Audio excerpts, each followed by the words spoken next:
open air schools in urban slums for street connected kids. And I've also had experience with larger organizations like Save the Children and the Malala Fund. So I can offer a little bit of a lens of what it's like to work with different organizations across the spectrum. Would somebody like to go next? Great, thank you. Who have we got? Michael, I see you up next. Can you tell us who are you and what do you do? Thanks, Jonathan. So my background is in engineering. So I was a software developer. I've built a few different tech companies. I sold a video conferencing app very similar to Zoom in 2013 with a few million users. I've worked for a venture fund in London, the third biggest tech venture fund investing in early stage companies. Now I run a venture fund, a venture studio called Unit, where we're basically building marketplaces, helping people find work and transitioning the economy into a more cooperative economy where the customers and employees are stakeholders alongside the founders and investors. And excited to talk more about that later. Thanks. Great, thank you. Thank you, Michael. And then we've got Christian. Hi, so I'm Christian, LSE alumni of 2013. My face has turned into a phone emoji. Apologies about that. Born and bred Londoner, just back from Hong Kong. I guess what I do, I kind of wear three hats. So in my day job, I'm a senior innovation and strategy consultant at Capgemini Invent, looking at the synergy between tech and innovation. Secondly, I'm a global shaper at the World Economic Forum, which involves a number of different initiatives across social and business issues like future of work, entrepreneurialism, and inclusion. And I guess that leads me on to my third hat, which I like to candidly call my various gay jobs in the LGBT plus space. So that involves founding our LGBT plus global alumni group and a number of other programs and organizations. So happy to talk about those experiences and yeah, excited to share some best practice. Okay, this sounds awesome. And just listening to what you're saying, for everybody listening here, dream jobs. These clearly sound like some dream jobs, some really innovative approaches. How do you even start? How do you even get there? Because for everybody who's watching, this sounds like a real end destination. It could take years, months, decades to get there. Probably not months, right? Decades to get there. What's the story behind the story? How do you get there? Where do you start? Who wants to pick that up? Michael. Yeah, you casually said that you had a few million users on your app, so maybe definitely. I think the key is just to solve your own problem, or basically create something which solves your own need. So say if you're passionate about starting an organization or starting a company, do it in something that you're an expert in and do it in something that solves your own problem. Because if you're a customer and you understand really well what a customer would buy and you would buy it yourself, then it's very easy to sell it. It's much easier to raise money. It's much easier to grow the company and be passionate about it. I think that's one piece. So solve your own problem, build something which you would use yourself. Number two is have lots of persistence and grit. So I used to work for one of the top investors and entrepreneurs in Europe, and he said, above all traits, grit and persistence is what differentiates like a successful entrepreneur or someone who's good at really good at what they're doing against everyone else. So the idea that if you want to get clients, or if you want to raise money, or if you want to market and grow your business, I guess understand that the majority of the time the answer is going to be no, and just realize that part of the process is failing and realizing things are not going to work. And then in the off chance that you do have some success and things do work, then it makes things a lot better. So it's about having a vision or realizing, hey, this is where I want to be in 6 months or a year or 2 years and 3 years, and then just work towards and getting there. And it will probably be very difficult, but realize that, hey, this is the light at the end of the tunnel, and it might not be so clear how I'm going to get there. And following, I recommend reading into the hero's journey. It's started by, or it's very much talked about by this investor called Ray Dalio of Bridgewater Capital, and he talks about how everyone is essentially a hero in their own story, and then they go through difficulties, they have to overcome it, and in the grand scheme of things, they can look back and see how, as Steve Jobs says, all the dots connect. Yeah. Thanks, Jonathan. That's a great point, Michael. And I'm reading the hero's journey, actually. Apparently, if you look at all literature, all films, all books, they follow a particular path. And so the idea that we're all our own heroes, I think that's really a powerful point there. So thank you for that. Does anyone want to build on that? So yeah, I felt myself nodding while Michael was talking, and I think it applies equally to the nonprofit/development world. Lived experience and sort of gaining knowledge of what it is that you want to pursue a future in is immensely important. So building that expertise, building that real knowledge before you kind of say, okay, you know, I'm going to go ahead and this is what I'm going to do. I think a lot of it is also trying, experimenting, and figuring out what it is that you don't want to do in order to craft your path. And I think we're all kind of familiar with the hustle a little bit. So the grit and persistence bit really resonated. If you find what it is that you're passionate about, it's not going to be easy to say, okay, this is what I'm going to do. And especially if you decide to build your own venture, it takes a lot out of you. And it's important to know why it is that you want to do that, and why it is that you wouldn't maybe work with a bigger organization or find yourself going down that route. Maybe at the end of it, as Michael said, maybe you find that something still isn't for you, and that's fine. That's really fine, as long as you're open to kind of learning throughout. I think yeah, it's like life is not, it's not about an end point, it's about kind of crafting things as you go along. I think that's a great point about crafting things as you go along. So to some extent, it's about the process as well, you could argue. Christian, anything to add? Sure, yeah. So I also found myself nodding. I guess a few things that I found. Firstly, to not over-engineer your planning. So sometimes just finding something you're really interested in and following it will mean it ends up being successful. So in my experience, and this is particularly in the LGBT plus space, I just wanted to start an employee network in Hong Kong because I saw we didn't have one and it would have benefited the company. And that led to a whole array of other opportunities that have helped me further on in my career, going to leadership seminars, joining McKinsey's Alliance Group, but none of that was in my plan. It wasn't, I want to do all this stuff so I can have exposure to X, Y, Z. It was like, I'm interested in this, let me go with it and see where it takes me. So I'd say that's one thing. Don't over-engineer and try and plan too much, because especially in the climate like today, no one predicted COVID. So any plans people have had this year have completely been turned on their heads. So that's just an example of how you can't really forward plan too much. And I guess to build on a couple of the other points that were said, testing as many different things as possible. So I found the easiest way to do this is having various side hustles. So obviously we do have day jobs that pay the bills, and sometimes we can use those jobs to explore different avenues, but you will still have like 80% of your work has to be, you know, either client driven or revenue driven. So doing as many things on the side that you can outside of work that give you opportunity to network and build connections is good. And since we're recommending books, something I would really recommend is called How to Fail at Almost Everything and Still Win Big. So it's by Scott Adams, and he's the guy who does the Dilbert comics that you've probably seen in some newspapers in the US. And he basically tells his whole life story, but it's literally just a series of failures, like traditional failures, but through all of that, he helped build his career. And basically, if you don't fail, then you don't test and learn. So this whole idea, and I know it's maybe hard for some LSE students to accept failure, but it's okay to do something and realize you're bad at it or you don't enjoy it, because then it often snowballs into something else and another opportunity arises out of that. So yeah, don't over-engineer, have side hustles, and it's okay to fail. Okay, great, Christian. I'll go on, please. I mean, I was going to say, I mean, also, none of us plan to fail. I mean, I think that bit is important to just sort of say, okay, you know, give everything your best shot. And if it doesn't work out, just try something else and give it your best shot. I think that's a great point. Can you give us an example of something that you guys have tried that didn't work out, but turned into something useful later? And what sort of lessons can we learn from that as people who really want to draw from your own experience?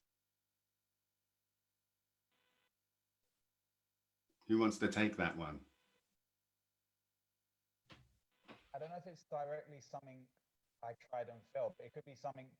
Basically, I was always bad at public speaking, and I never enjoyed it. I got super nervous, super anxious, and this is more, I guess, resilience. But I slowly got better at it through a series of failures, if that makes sense. So, in my first job, I used to take any opportunity to, present the weekly update or do small things like that to build up the confidence and turn those failures into a big success. And that accumulated in a big event in Hong Kong where I had to present to like 100 people and it was filmed and I was terrified. But in my head, I was thinking, think about all those times that you failed before, what you learned from each experience, and then apply it to this one speech, which ended up going well. Then I'm like, okay, if I can do that, then everything else is a doddle. So I guess having some failures help you then succeed at them in the future.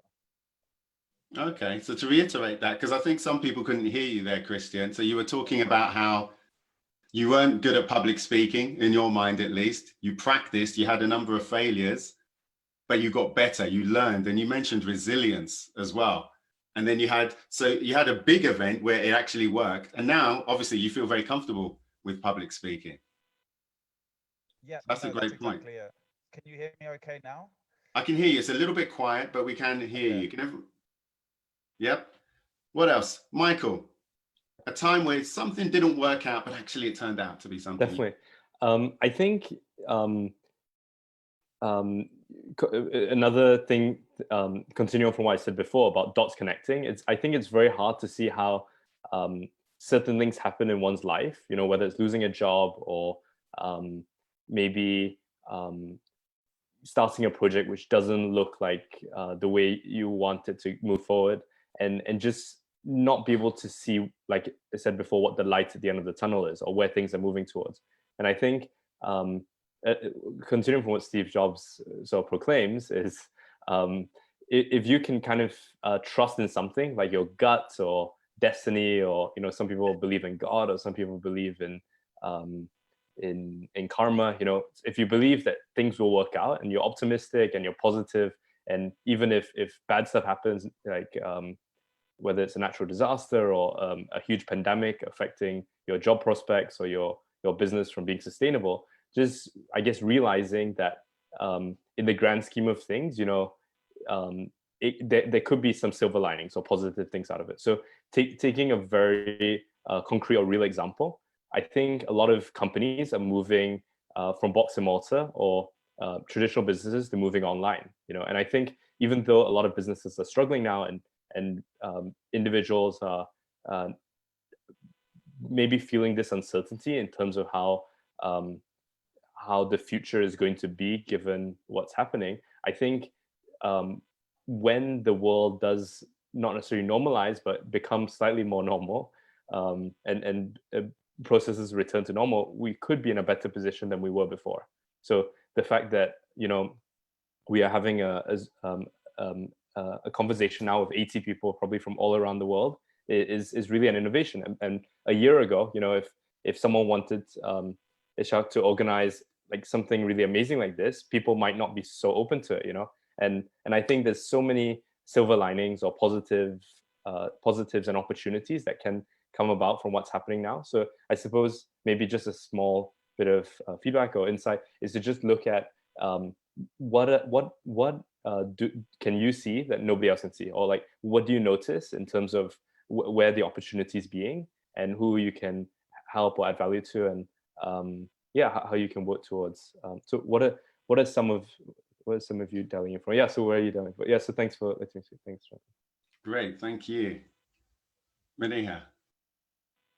So when I graduated, I was very eager and went straight into a job with a development consultancy in Pakistan.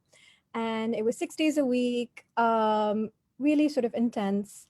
And about a year into it, I realized that I really wasn't enjoying it. It was kind of, I learned a whole lot about processes and professionalism. So it was a great learning experience, trial by fire.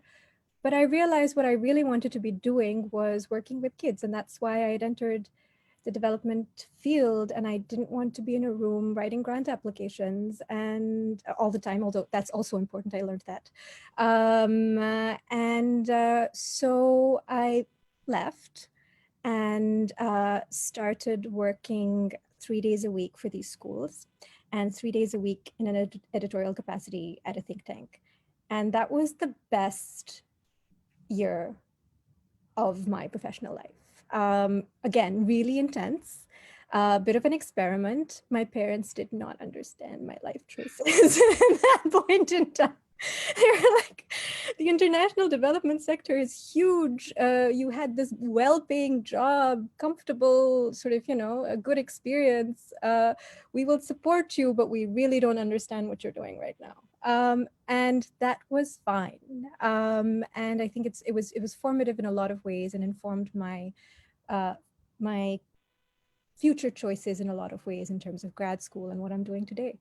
So I don't know if failure is necessarily even about sort of doing something and realizing that I think I don't know if it's failure, but if you realize that something isn't for you, and you're miserable doing it, then that's a lesson too that you can take forward and realize what you don't want to do.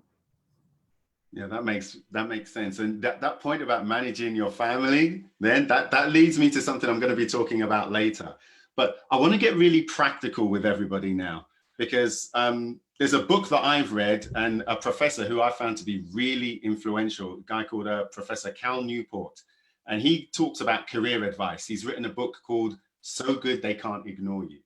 And what he says, which is very counterintuitive, he says, don't follow your passion. He said, and we've all seen that Steve Jobs video, right? Michael, I know you're a fan of Steve Jobs, I'm guessing, right? We've all seen that video where he gives a college commencement speech and he's saying, follow your passion. And what Cal Newport says is actually following your passion is bad advice. And I was thinking, wow, really? Because you hear that a lot, right? Conventional narrative is follow your passion.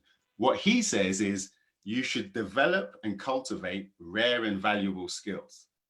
You should develop and cultivate rare and valuable skills. And the reason I bring this up is when I hear Christian, Madeeha, Michael talking, I'm hearing people who have got rare and valuable skills. And so I suppose my question is, what rare and valuable skills have you developed over your career? But more importantly, and as you said, you may not even know that they're rare and valuable at the time. So how did you choose which skills to develop at what time? How did you do that? So what rare and valuable skills, how did you choose them? Tricky question.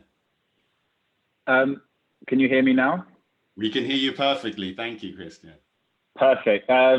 Yeah, I guess to build on before I answer that question, to build on the point you said before about that whole passion thing, I do think it's interesting because I recently saw, I can't remember the name of it, but there's a TED talk as well called Don't Follow Your Passion. And I do agree to the extent that passion is basically a feeling. So it does change. It's not like a tangible long-term goal because you may be passionate about something one year and something different the other year. So I guess with that in context, in terms of rare and valuable skills, there's obviously been a lot of hype around various things, like AI, data science and coding, which is all true. All of those STEM subjects are rare, and I won't say rare, they're more valuable in the new future of work. But I'd say things that people don't appreciate enough is probably the softer skills, because when we do enter a world where there's a lot more automation, there's a lot more analytics, there's a lot of very smart people who are scientific and mathematically minded that can do that. But we're seeing less focus on EQ, emotional intelligence, the ability to network, not just networking in a traditional sense, but to network within a company. So if you're on a certain project and that involves you having to work with senior stakeholders, everyday users, customers of a product, people don't value that ability to manage multiple stakeholders. And I guess finally, creativity. So there are three things that I wouldn't say I've on purpose tried to enhance, but through my career, seeing, the rise in AI and automation and just generally being a management consultant, it's stuff that I've had to cultivate and build up, because when you're on certain projects, sometimes you can't really predict that all the things in place will actually happen. So you have to have the ability to persuade people, to deal with people on an empathetic basis. So I think looking into EQ, or even like second guessing yourself and thinking, how good are my listening skills? When I do talk to someone, do I immediately follow up with something relational or question, or do I build upon what they said? Things like that will actually help you in your career, because people are drawn to those that are more empathetic, and also those that are willing to, I guess, be more humble. Okay, great point. How is this something that's working for you right now? Yes, no, I would say, especially, I mean, we're all working from home now, right? I'm going to be working from home probably till March 2021. So it's harder to cultivate virtually, but it's still possible. And I think doing small things like having check-ins with colleagues, or, you know, making sure that when you are having these virtual meetings, if you're networking, looking for jobs, looking for internships and doing stuff online, don't just jump right into the content or that tit for tat basis, but actually try and build a rapport with people, which is easy to do in person. You might grab a coffee, go down to prayer, and you ask about their life. Then you get into, so I'm looking for an internship. Do you have anything available? I think people don't do enough of it online, and this is why we have a lot of Zoom fatigue and people are a bit stagnant. So you can still do it at home because we're all at home now, but it's harder to cultivate. So I'd say listen to yourself and make sure you're making notes on how you can improve each conversation you're having with people. Excellent. I think that's really great advice there. Really good. Rare and valuable skills. And maybe continuing from what Kristen said, also thinking of it as a numbers game. So if you're reaching out to people online, reach out to enough people to get enough no's so that you do get some yeses. Because I think if you expect to, maybe if you're applying for a position, you reach out to 5 or 10 people and hope to get a yes, I think maybe that's less likely if you reach out to 50 or 100 people and really put in the time and the hours and the work, and then hopefully get like 10 or 12 people to say yes, and then you can at least have a choice and maybe some means by which to negotiate and a few different options. So I guess just a little bit to add to what Kristen said. Great. So that persistence, again, that comes up there, and just keep on going with that. Okay, great. That's a really important point. Madeeha. Well, I mean, I think along with rare and valuable skills, it's also important to have some boring skills that you can kind of use in different things. And hard work, again, is something that just pays off everywhere. But in terms of personally kind of creating a niche, I mean, I think, again, back to the best year of my life, I realized that at that point in time, I built some of the first volunteer programs for those schools and realized kind of the importance of play and creativity for kids when they're, as they're growing, as they're developing. And those were not big conversations at that time. And kind of fast forward a few years, I was still kind of thinking about how to do that, and brought that into the work of Cities for Children. And now suddenly, with the appearance of the Lego Foundation on the screen, the importance of play and creativity are big conversations in the sector. So I think kind of holding on to lessons learned at that point in time, and finding something that was, like Michael said, that was a gap, that was something that was not necessarily being explored in a big way, really kind of helped craft, helped kind of decide the identity and the niche for our organization right now. So I don't know if it's more kind of valuable knowledge, but I think, yeah, finding that niche, if you want to kind of if that's the kind of life you want to create, then finding your niche matters. Okay, so I've got a question, because you've talked about niche there, but the word network has come up a couple of times. And in this 21st century, network, I'm thinking of LinkedIn, right? We're talking about careers, LinkedIn. Michael, you alluded to reaching out to people, being persistent. What do we think is the role of LinkedIn in the 21st century in order to actually advance your career? I'm someone who's very active on LinkedIn, but I can tell you that there are some people, I can tell you what I think is bad advice, by the way. Reaching out to people on LinkedIn and saying, can we meet for a coffee? Yeah, that generic, can we meet for a coffee? Because it doesn't always feed into the interests of the person who you're trying to connect to. So can we get some tips from you? You're persistent, you're making it work, you've actually developed niches, you're building relationships, and you spoke to this as well, Christian, as well, about being authentic. How are you able to create authentic relationships, or to be persuasive, to use your language there, Christian, with people you haven't met before? How do you make connections on LinkedIn, meaningful ones? Sure. So yeah, this is actually something I went through firsthand in Hong Kong. So I ended up staying in Hong Kong after a year-long backpacking trip, had no corporate connections, and literally LinkedIn was my only tool to get a job, which after 2.5 months worked out. So I had a lot of trial and error with this. But firstly, you're right. Don't just reach out to someone and say, can we have a coffee? Or as someone did to me last week, they messaged me saying, hi, Christopher. And I was like, well, you got my name wrong. Am I going to respond to you at all now? So I think it's firstly, do a good deep dive of their profile. Excuse the consulting buzzword, their deep dive, but really look for something niche on their profile that firstly interests you, and secondly would interest them, like you said. A lot of people, if you tailor the message correctly, if you're authentic, and if you actually send a meaningful message, they will respond to you. Firstly, because of ego. People do love talking about themselves, so they're willing to accept an invite and say, sure, we'll grab a virtual coffee and discuss X, Y, Z. Secondly, I would always, how can I put this? It's a tit for tat thing. So don't always expect something one way when you're messaging people.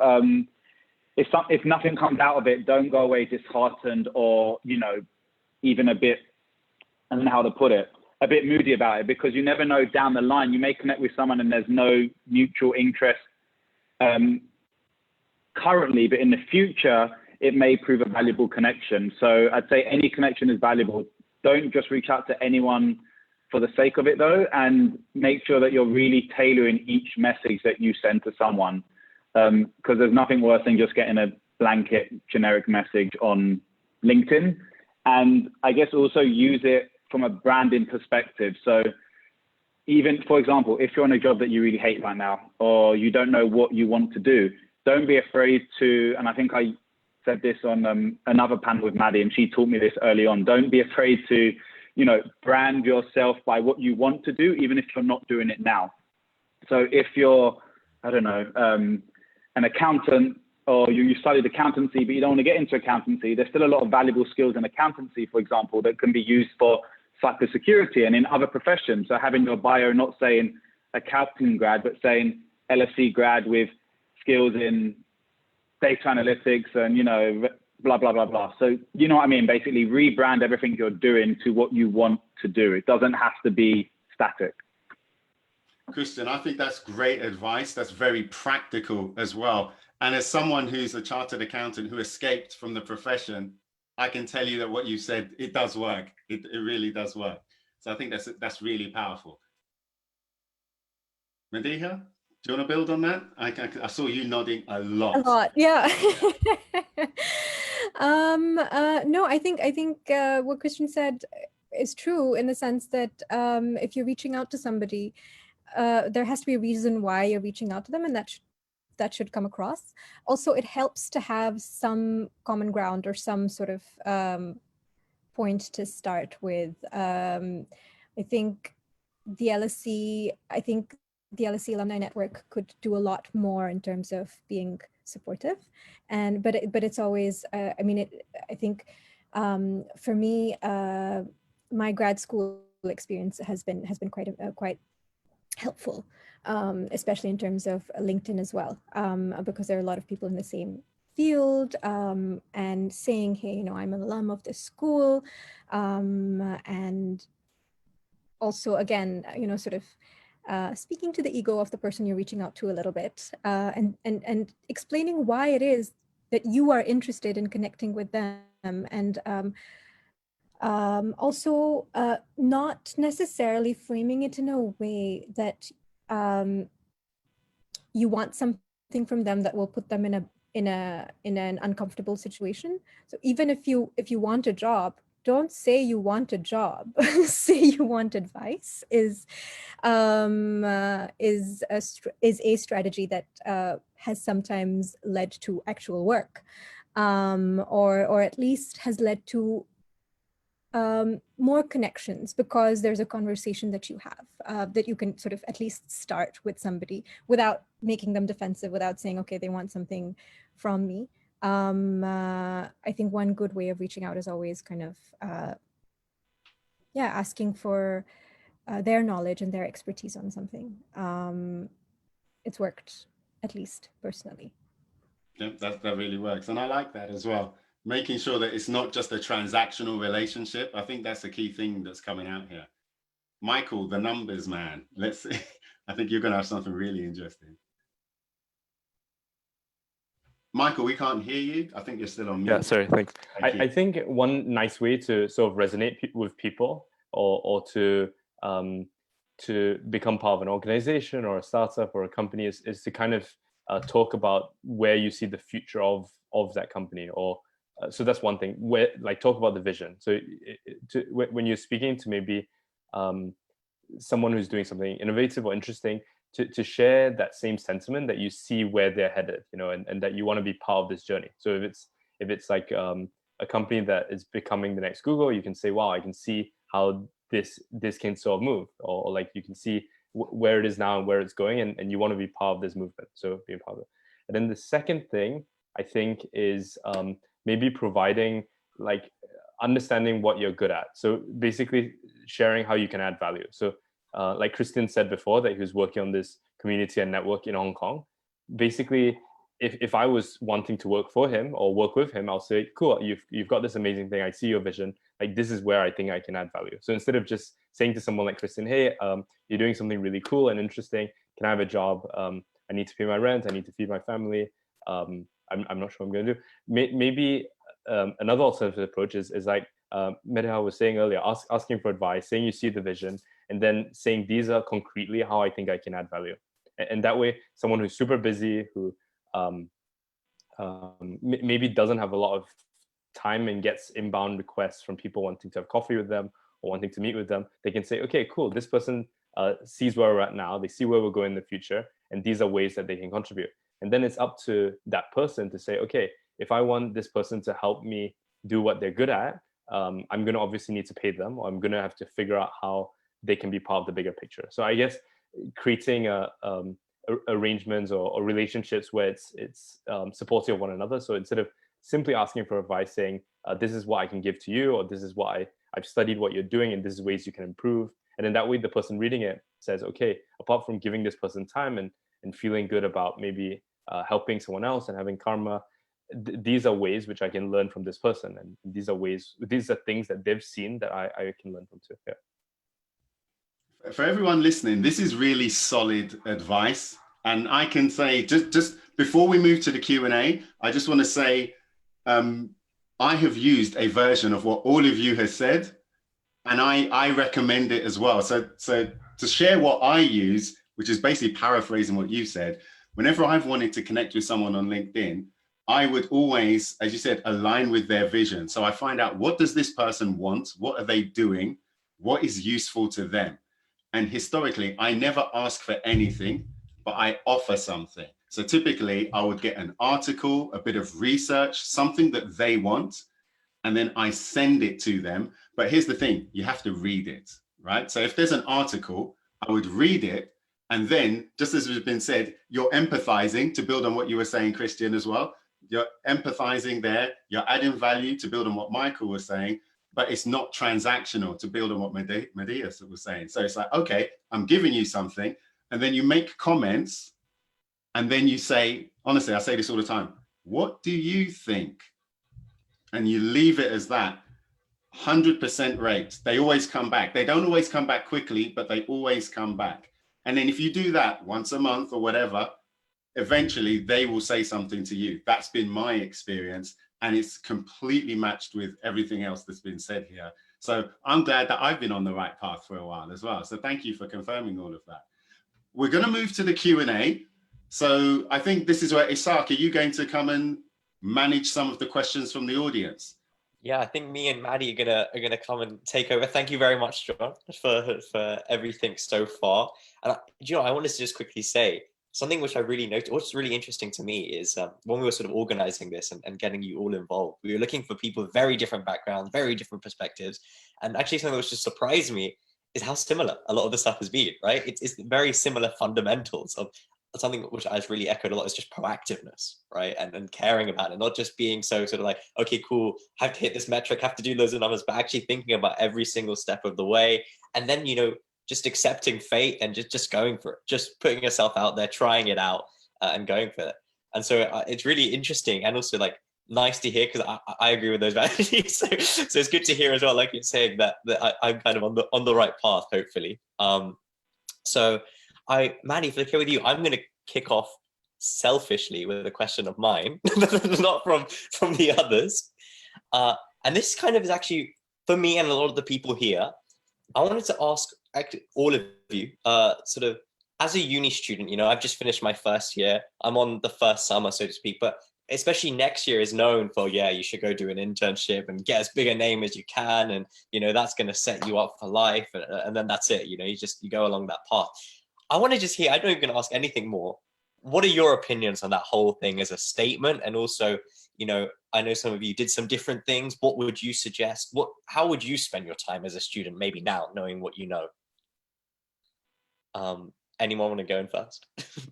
I can maybe jump in. I think two good things to look at. One is maybe exploring working in another geography. So like whether it's in Africa or South America or Asia, like these are three regions which are maybe a little bit different from North America and Europe.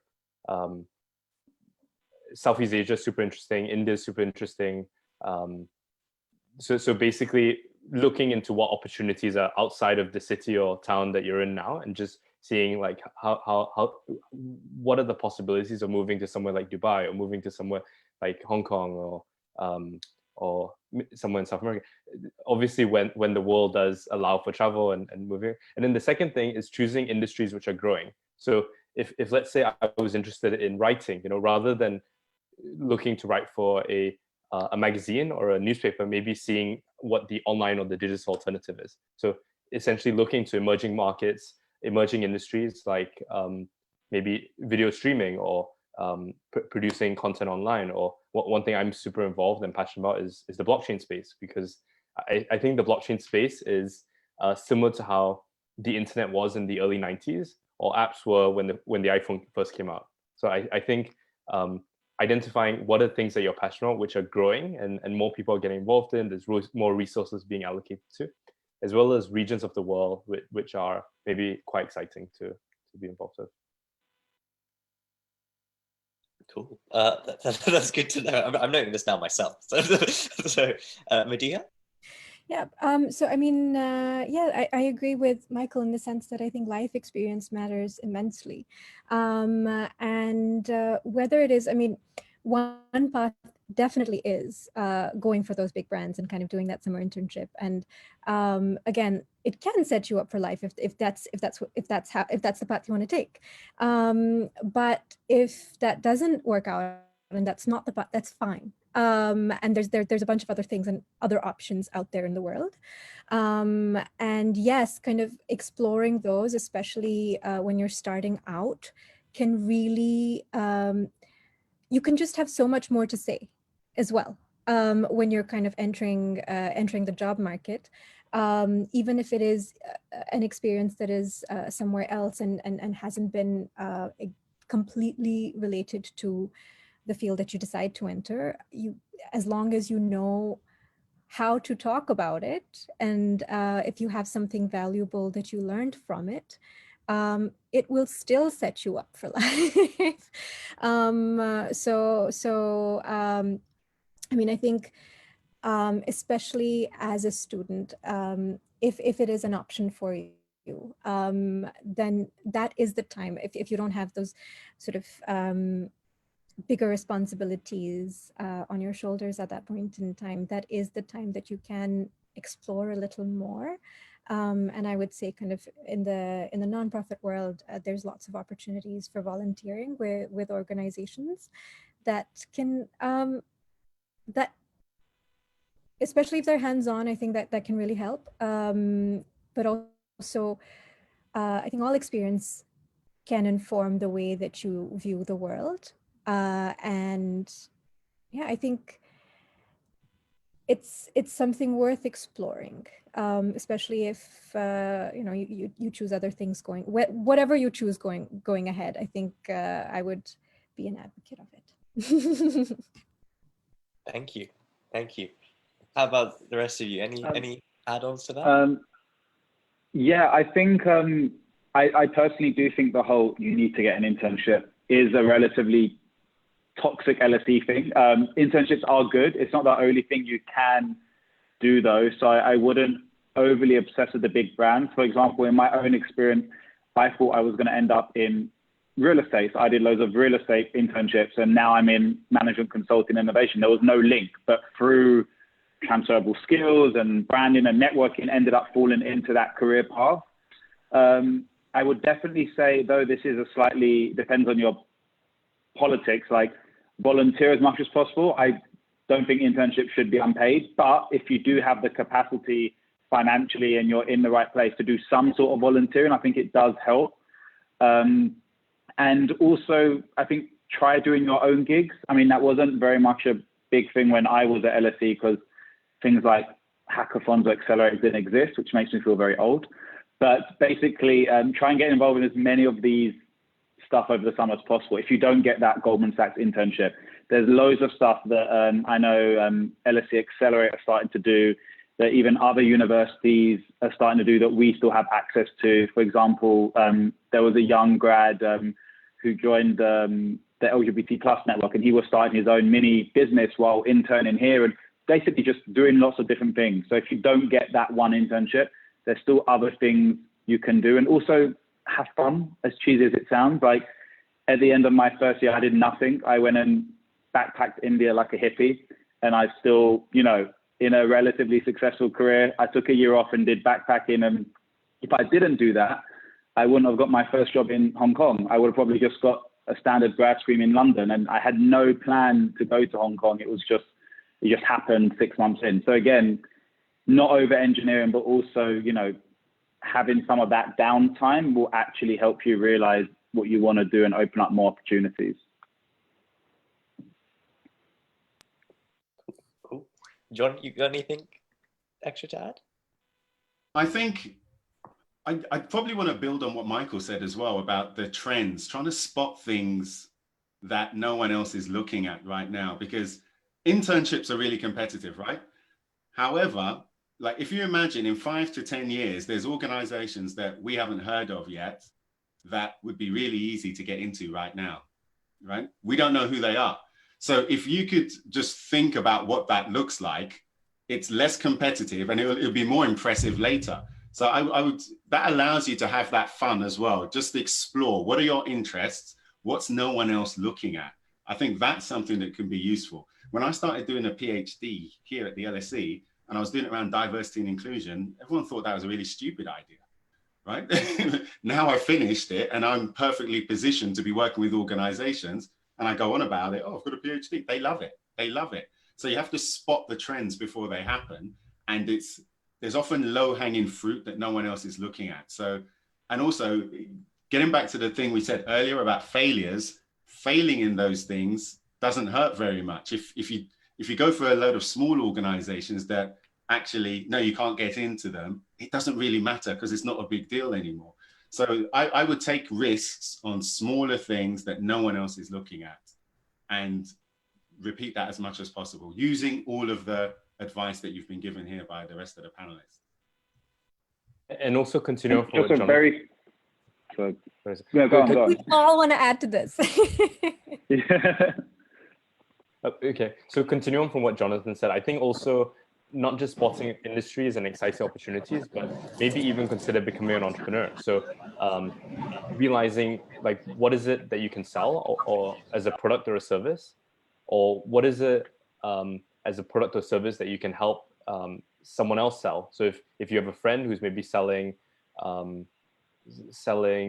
coaching services or is has a flower business, can you help them sell more flowers or sell more of their coaching services and then receive some of their business? And then you can help maybe other service providers or other people with a product needing to find customers. So I think, looking for an internship is great, looking for a job position is great, but maybe even consider like how can you start a small business that has the potential to grow and maybe employ some friends and then work towards building a business. So I think one contrarian idea, which I really believe and I'm passionate about, is that being an entrepreneur is actually potentially less risky than working for someone. So the idea that you have your own, you have this uncertainty with regards to how things might move forward, and it's up for you to steer your path. But having this control maybe could potentially be less risky than working for someone else, where you're not sure how long you might have that job for, or you might not be able to steer the business or project as well as you would like with that freedom. Yeah, and the only thing I was going to add to what you said, Jonathan, was you definitely do more stuff in smaller organizations. Those large corporates, their internships are so like rigid and structured. You're basically going to be looking at this. Whereas if you're in a smaller organization, and one summer I was at the Printers Foundation, there was literally just 10 people in their London base. And I did so many different things and learned so much more than I would have doing a structured built environment one. So don't rule out companies that aren't Goldman Sachs, basically. I know it's very LSE stereotypical, but smaller companies, you will learn a lot more. And often the skills you build up are actually stuff you can talk about more in interviews because you have more agency and you own a project end to end.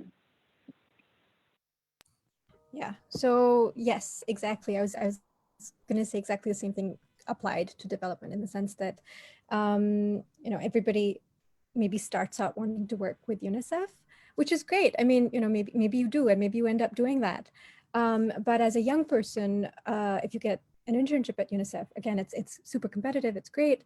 But you might end up doing photocopies, or actually something that's sort of a lot more admin oriented, as opposed to a smaller organization where you can very much have more freedom and more experience, more sort of learning experiences as well.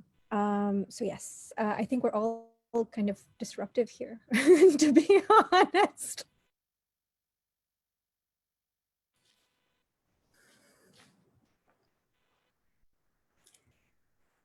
And if anyone does have an internship at Goldman Sachs, it's okay, by the way. They're not bringing it up. That's good as well, but variety is okay as well. I was just going to chip in here and say, if I had a pound or a euro or whatever currency we're all working in, for every time somebody's come back from an internship, perhaps with a smaller company, going, do you know what, that was the best thing that happened. Plan Bs are often much more fulfilling and enjoyable than Plan As.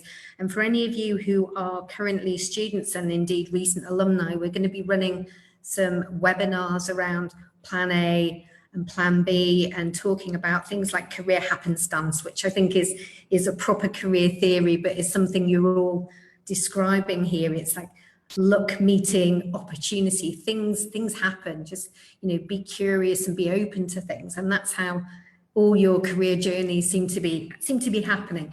We've got a few questions in via the chat, so we take some of those and pass them over to you.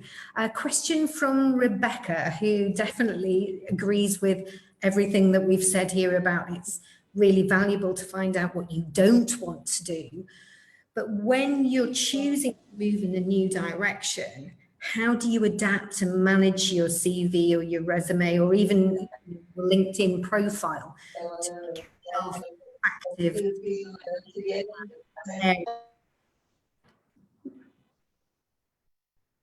I muted someone's microphone went on. I muted it. Okay, so how do you make yourself attractive to in a new area where you don't have much experience?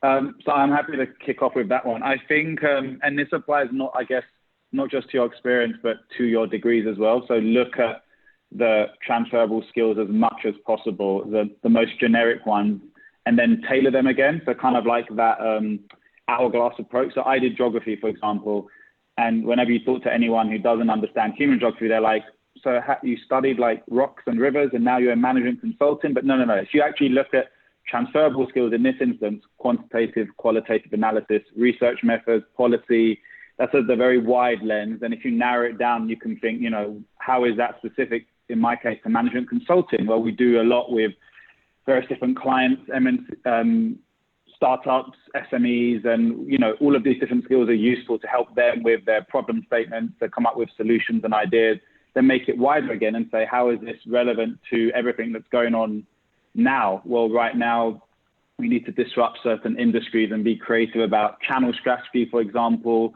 for a lot of products and services out there. So I'd say on your CV, to be specific, each existing sentence that you have, say it's talking about one experience that you got, pick out the transferable skills in that. Then at the beginning of that sentence, bold like 2 or 3 keywords to tailor it to the company you're talking to.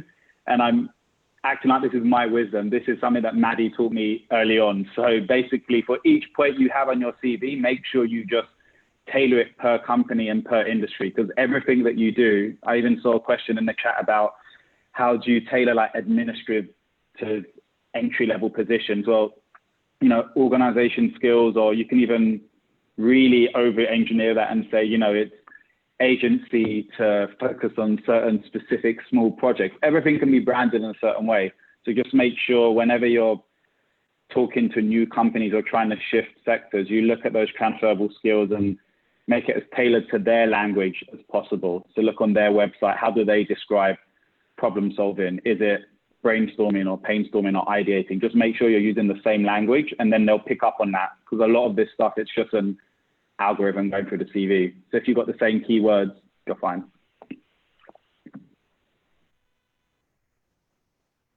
Thanks, Christian. Great advice there. Thanks for the name check. Michael, anybody else have anything to add? So Harisha said, any tips and tricks on how to maneuver and make the most of LSE as a postgrad student?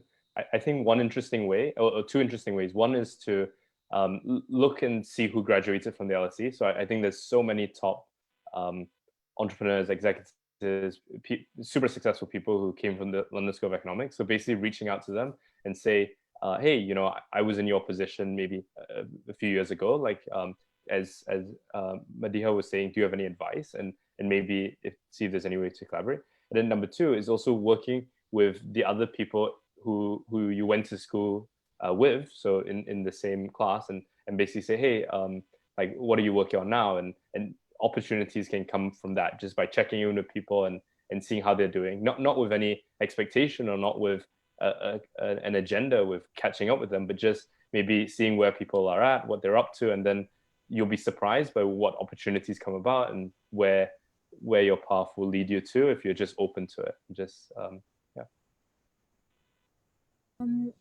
So also, I think building a little on what Christian was saying, if you do want to enter an industry that you don't have so much direct experience with, just something I was thinking at the time was that your cover letter, it's not just your CV that you send out, but there will be something associated with it. But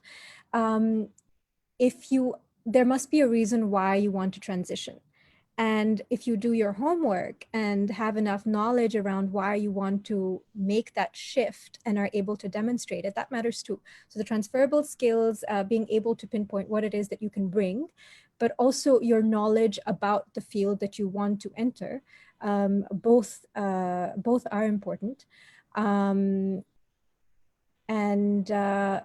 in terms of the LSE experience, I think this is a little bit of a tangential answer, but I do want to say it at some point.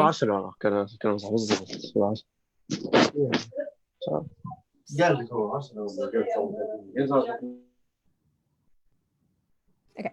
I think the LSE has a lot to offer in terms of the alumni as well, but also the LSE experience. There's so much that you can experience as part of the community and as sort of part of the societies. I feel like we haven't maybe spoken about that a lot, but I think a lot. I mean, I learned very much as being part of the Beaver office, for example. There's still things that I use from that experience today in terms of freelance work and writing work. Maybe I don't put it on my CV anymore, but definitely there's transferable skills that were built during that time. So I think looking at all of your experiences and what you can offer to the world as a person when you're trying to make a transition, yeah, be kind to yourself when you're looking at what you've done. Some great advice there. I'm going to just go through a couple more questions that are in the chat. There's one coming from Ken, which I think is relevant to all of you in this situation here and now. But if anybody did go through the financial crisis in 2008, have you got any hints and tips for how people can stay positive during what are very, very difficult times for people? So Jonathan, I don't know if, I know you were around then because we were both at the LSE together. I don't know if you've got any tips for that question. I think what I try to do is look for opportunities in what's going on. Like right now, if we look at everything that's going on right now, there are opportunities. There are about to be some big winners. While some people are at home, like we're getting into Zoom, some people aren't getting out of the house. There are others who are creating things that can actually serve. So I would look for opportunities to add value that no one else is looking at. But the other thing as well is you have to keep that positive mental attitude, because it's easy to stay at home. It's easy to buy into what the media says as well. Actually, I consume very little amount of media, as in mainstream media. I don't watch the news much. I do access news, but what I don't do is passively consume it. I think just putting yourself on a sort of low information diet on that can have a massive impact on your mental well-being, and it allows you to choose what you listen to, what you observe. So I think that's a massive thing as well.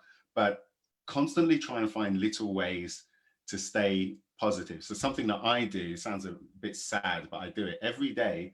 I write down 3 positive reference experiences, 3 things that were good. So today on my list is going to be this, because I've really enjoyed what we're doing here. What happens is after a while, if you look back over a year, you've got 3 things it's nearly 1,000. It's over 1,000. So I tell you, I was an accountant, right? But over 1,000 positive things that have happened in your life. That can help you to stay positive during a time when everyone else isn't. So that's a quick and easy tip that everybody here can do in order to maintain that positive mental attitude. So I think that's something that's important. Couldn't agree more. Does anybody have anything that they want to add to Jonathan's excellent points there? I'd just say look after your mental health, which I think a lot of LSE students may take for granted. So just, I'm sure you're all aware of this, but there's obviously support services through the LSE, and a lot of them are doing like virtual counseling or virtual sessions. And don't be afraid to have those conversations with trained professionals or friends or family members, because I personally think we should adapt the same culture in America. Like having a shrink is okay.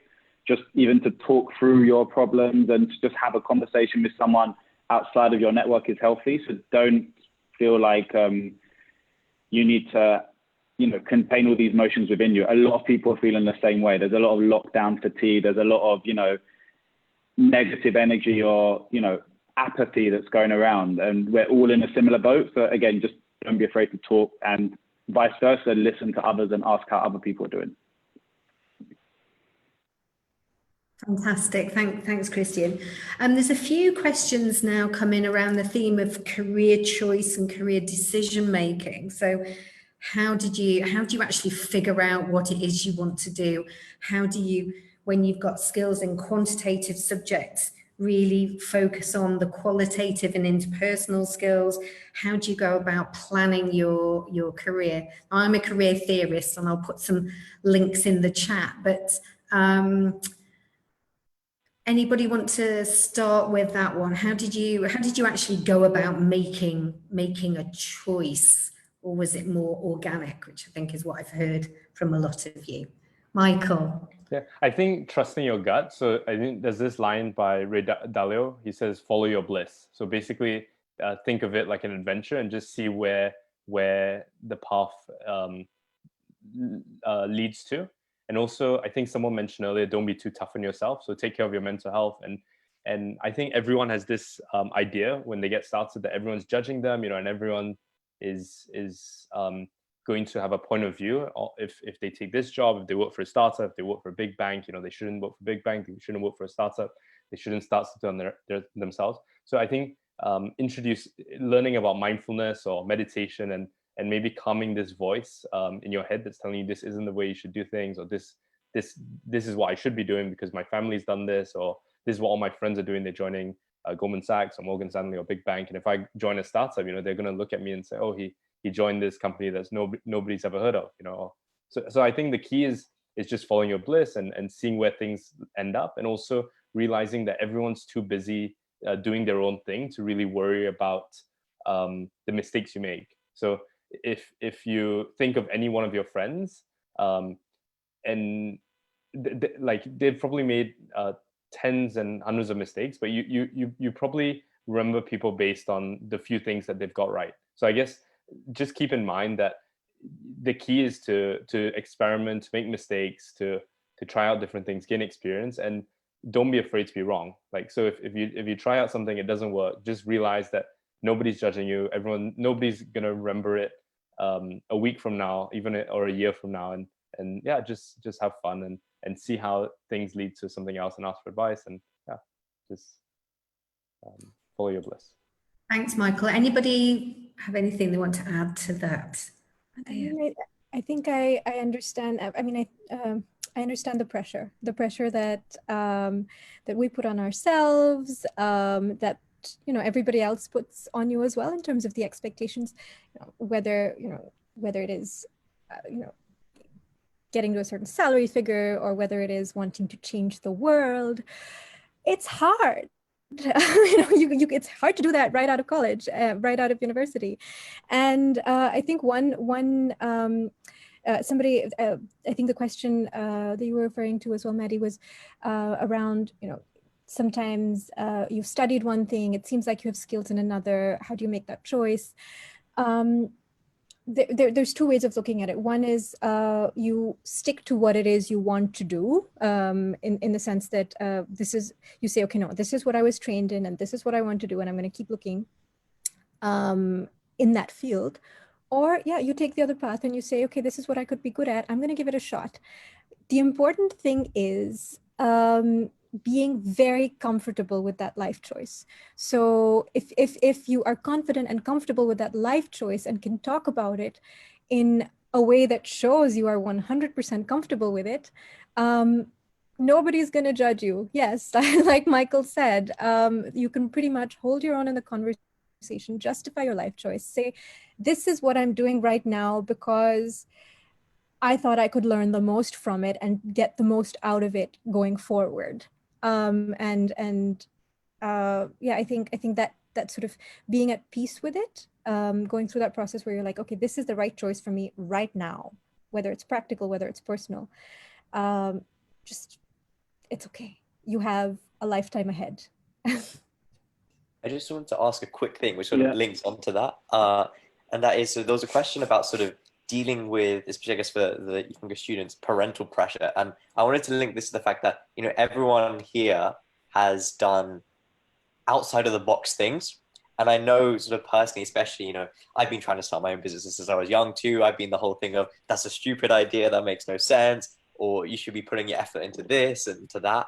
And Madeeha, what you were just saying sounds like the type of thinking you need to have to sort of be like, if you're comfortable with it, then you know what you're doing, sort of thing. But I just want to sort of chuck that out there and say, is that, am I right in saying that is the sort of thing that you're thinking in your head? Because I know everyone has doubts, right? You're going to get to that point where it is, do I do this or do that? And then you'll be down the road, Mike, as you were saying earlier, you're not getting replies on those LinkedIn messages and you're like, is this the right thing? Did I do the right thing? And sort of what is the message that you're talking, you're like, what are you telling yourself to sort of get you through that? I think it's, sorry, go on, Michael. No, please, Jonathan. I was going to say, I think you have to be committed. You have to make a commitment, like a decision. And to build on what's been said, to get good at something, you're willing to get good at this thing, because there's a lot of cultural pressure as well, right? For if you're, as I was an accountant, everyone likes it when you're going to be an accountant. When you quit to say you're going to just study for no reason, it's like, why are you doing that? So I think, but when you make a commitment and the people around you can see that you're making a commitment, that communicates something. I think that's really powerful. And also, if you buy into what you're doing, you're going to be able to articulate it to other people. You might not be able to articulate the next 3 or 4 steps, but there's a vision. You're developing, as I said, those rare and valuable skills, and you're willing to get good at something. I think that sends a message, particularly now, because the opportunity cost right now of doing anything is really low, isn't it? Right, looking at the economy. So it's a great time to take risks.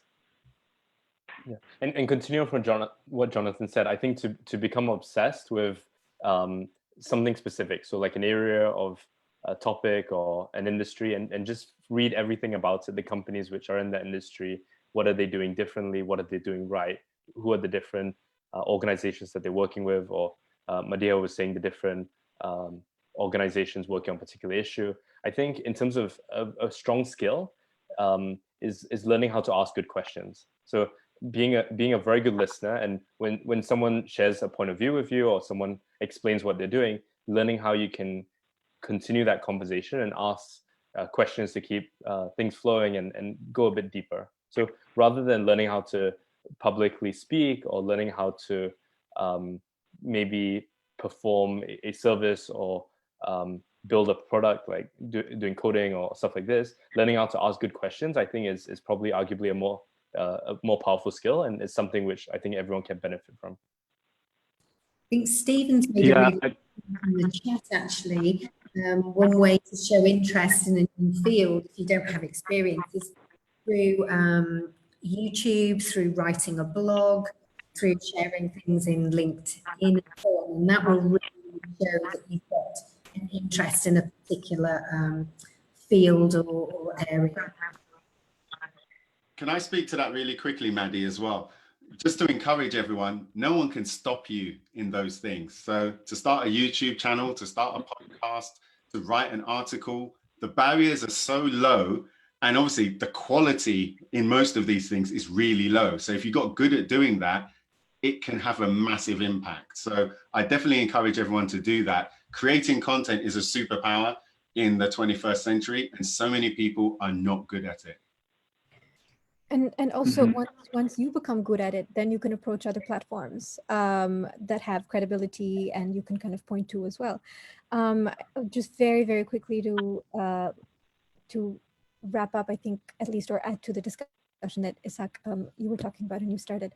I think if you are doing something that you feel you need to justify, one way also to kind of have it in your mind is, this is what I'm doing right now. I'm going to give it this much time to see if it works out and if it's something that I want to pursue. And that way, you haven't that point in mind where then, okay, you can explore something else and do something that's more relevant to your degree, or continue down the path that you've chosen. Yeah, just a few small points on me. I'm not having much of sound today, so I'm now talking through the mic. Basically, don't worry about imposter syndrome, because I work with people at all levels, and everyone has imposter syndrome. So even if you're in a career or that is related to your degree or that's not related to your degree, everyone's in the same boat. Everyone is faking it to an extent, even the most senior, the most successful people. So don't worry about that. Something I found useful, and I literally just used this when I was transitioning from Hong Kong to London, and I mentioned it in the chat earlier, is the wheel of life. So you can use that generally to look at your life, but the career wheel of life is quite useful, because if you don't know what you want to do, which when I was a graduate, I had no idea what I wanted to do. There's loads of different spokes on this wheel, and it helps you narrow down, okay, do I like being told what to do? Do I like to have agency? Do I want growth and exposure? Do I want something more with life purpose? Do I want work-life balance? All these different things are quite helpful. So I do some research on the wheel of life, and also it's never too late to transition. So when I was in between jobs, I used Coursera a lot. We can't all go and do another degree or whatever, you know, it can be very expensive, but Coursera and platforms like that are actually really helpful. Even if you want to do look into some early Python or coding, or just want to understand more about design thinking and stuff like that. A lot of these courses are completely free. You can pay a small, like 30, 40 pound fee to get the certification, and it makes for a nice LinkedIn branding exposure. But don't put off, I guess, non-traditional ways of upskilling when you do want to change careers. You don't need to go and do like an MBA or a master's in business, because to be honest, a lot of the stuff is better if you're doing it yourself through your own initiatives or just through practical learning, rather than sitting in a classroom and paying 20 grand for it. Just on that point. So the LSE does have good courses as well. Sorry, I should say that as well. They do have good courses that you can pay for as well. Yeah, well, just on that, we've got the Digital Skills Lab for anybody who's a current student. They're offering a fantastic range of courses, and we've just taken out an extended license to Coursera. So thanks for mentioning that, Christian. So if anybody's a student or recent graduate, you can have access to the full range of courses for no fee at all. Another question's come in, and I'm trying to think who best to put this one to, but it's probably relevant again for all of you. Prakash has asked a question around stepping stones. So we all know often you need to get into an organization and start somewhere, but you might identify where you want to be. So how do you take an entry-level position and leverage it into something that's perhaps a bit more suited to your skills and interests?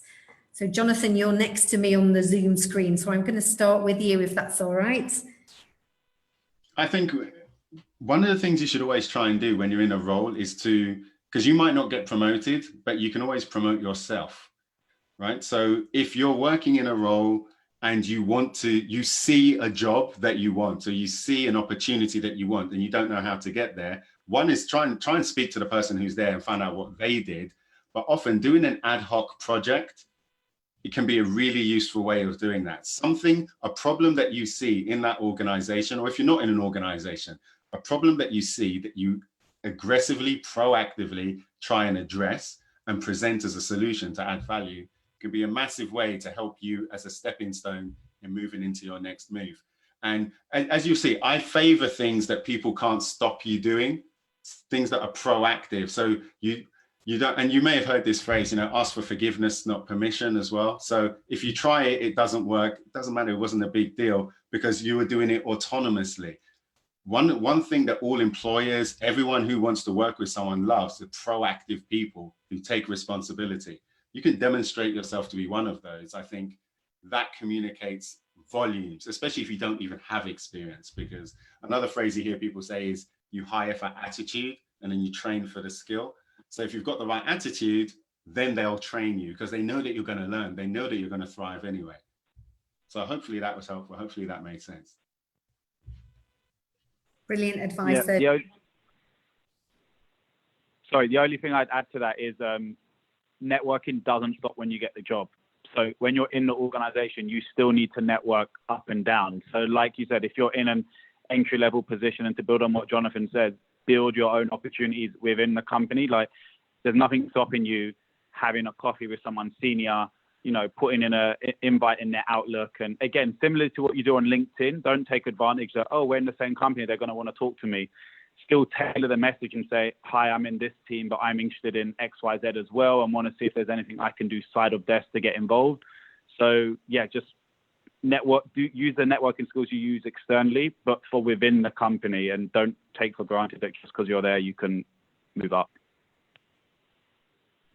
Stephen's just mentioned in the chat another point, which is a great one. You know, look for mentors, people that can act as a sounding board, and he's referenced a book there called Getting There by Gillian Segal. We should just say that we'll copy the things that are in the chat and all these fantastic links that are being shared, and we'll pop those in an email afterwards in case people don't catch everything that we're talking about live. Ishak, were there any other questions that have come through, or any other questions that you think current students are interested in the answers to? No, I get, you know, it's sort of something that I was saying earlier about everything being very similar fundamentally, even when it comes to the questions. What I've loved about this so far is that we're getting really just a general outlook of like the approach and the mindset for the approach, as opposed to just one-on-one individual things. And I think that's really important. I think that's something, a concept which, if you take anything away from today, you know, when you ask questions in the chat, you say, okay, cool, what's a solution to my problem? But actually what's really key is how should I think about it? Because the reason why we have, you know, all our great panelists on today is to get their perspectives. But what's really powerful is once you've learned from their perspectives, when you're in your own situation, now trying to think like them and trying to think in different ways. So actually, surprisingly, I think we're all good from my end. And I guess time, because we're getting, that's kind of good. Maddie, are there any final sort of ones on your side? If I can I jump in before Maddie says that, to address that question, that point about mentorship as well? Oh, you go. Because I think that feeds into something that we were saying earlier. One of the things that I say in the diversity and inclusion stuff I do is sometimes get a mentor is bad advice, only because, and I have to clarify that point, because actually mentors are so valuable that you get one as soon as you join an organization, right? You're assigned one. But when people say get a mentor, it implies that a mentor just is happily available and is going to want to choose you. And so what the research says is that it's the mentor who chooses the protege. And to get a mentor, you need to be attractive to a mentor, because if it's someone who's at a senior level as well, it's in their interest to have someone who's going to succeed. So there's so many tips that everyone on the panel has said previously about how to make yourself attractive, how to approach people, being proactive. I think if you do those things, you'll make yourself more amenable for someone to choose you as a protege when they're a mentor. So I want to be careful about saying just go and get a mentor. Yes, you should try, but make yourself really attractive to someone. Make it obvious that they should try and mentor you. I think that's a really important point. Just to add in here as well, LSE Careers is setting up a mentoring scheme as well, which will be going live from end of September. So do keep a lookout for that as well. I think a couple of things have come in around accessing free Coursera courses. I'm not sure whether they're actually live as yet, but I will dig out the links on the LSE pages and share that with everyone. We've got some thank yous coming in. So that is saying to me, Jonathan, that we must be approaching wrap-up time. So I'm going to hand over to you to bring things to a close. Yeah, well, thank you very much. It is time to wrap everything up. I think we've had an amazing conversation. So I do want to thank the LSE for hosting this. I want to thank the facilitators for bringing this all together. I said Youssef, Ken, and Isak. And of course, our incredible panelists. Are we able to do virtual claps? Can people clap? And in order to thank all of the panelists for all the advice, all the guidance that they've given us, because I think it's really powerful. To sort of wrap this up, can we ask each of the panelists, what is one final thing you'd like to say? One tip that you want to give to everyone that is going to make a difference for them within the next 3 to 6 months? What do you recommend looking forward that they can do in order to make a difference to their career aspirations? what would you recommend?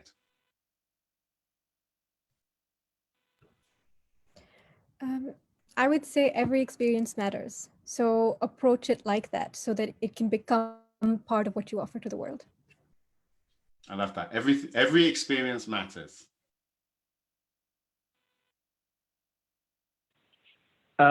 I guess for me, and I know Ishak hates me saying this and shows my age, but I'd say network like a boss, but network like an authentic boss.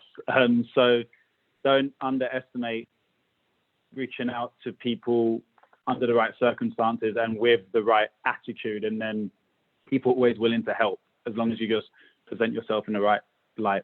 And yeah, to those who've messaged me on LinkedIn already, I will get back to you, probably not till the weekend though, just as an FYI, but yeah. I like network it. like a boss. Network like a boss. I like it. Like it. And Michael? I think it's just showing up. So I think sometimes it might be difficult after a while to just show up, you know, whether it's for a meeting or to show up to an event, or to keep going when you've just had enough or you want to quit. And I think so much of following through and making something a success is showing up and persistence. So just keeping going and realizing that eventually it's going to reach a tipping point, and then, you know, something which you don't expect is going to catalyze and make all the difference. So maybe expect the unpredictable and just be open to what happens, and look at the positive in different things. Thank you. I love that. Expect the unpredictable, showing up. And if I can add one as well, I think it's about, it can happen to you. Sometimes you're thinking all of this career advice, everything that you've heard from everyone on the panel, how did they get there? This is something that happens to other people. I would think, believe that it can happen to you. It can be you. And if you really invest in that idea, that vision, I think that can make a massive difference. So I'd like to say thank you. Thank you everyone for participating. Thank you for your time. Thank you for listening as well and sending us all those useful questions. And we will see you in the future. Please reach out to us. Please connect with us on LinkedIn. Let's see if you use the tips that we gave you. That would be really interesting. I'd like to thank Maddie and Annie and the LSE as well for hosting all of this. So thank you very much for your time, and have a great day. Have a great week.